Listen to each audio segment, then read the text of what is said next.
Lloyd, I've been talking for the last week or so about the decades-long assertion by Joe Biden that he was involved in the civil rights movement, that he marched in the civil rights movement. He also said he was raised in the black church and that he would have meetings after he would go to his own church on Sunday. He would go to a black church, and they would have meetings, Lloyd, on how they were going to organize to protest segregation at restaurants and movie theaters. Then he downgraded that to, well, it was just one restaurant and one movie theater in Wilmington, but nobody can find any evidence he did anything.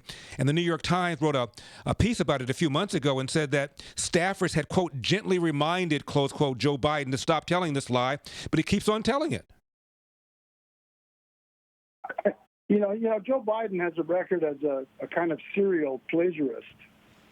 He ripped off a speech from Neil Kinnock, a communist union leader in England, about how he was the first one in his family to go to college and all this. I don't know much about his record in civil rights, but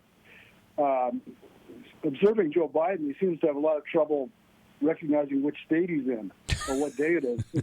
Things like basic things like that. So if you go back to the civil rights movement, I mean, I remember a lot of that. I remember Viola Liuzzo and the Freedom Riders and, you know, all those people. I was a child in Detroit, Michigan.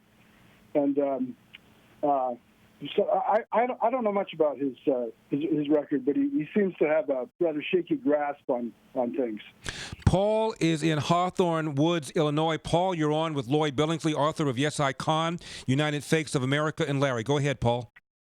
Thanks for having me on the show. Fascinating topic. I can't wait to get the book. I was just curious. We have a congresswoman up here from Illinois who apparently was lying about being a nurse, and I was just wondering if she made the list or if she was in the book at all. Lauren Underwood, congresswoman from Illinois.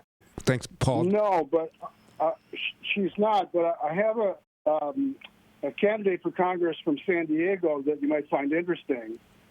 His grandfather was one of the terrorists in Munich in 1972 that killed the 11 Israeli athletes. And he claims his father came to the United States, but there's absolutely no record of that. And he spent part of his childhood in Gaza. So everything about this guy is mysterious, and it's very hard to accept any of the claims he makes.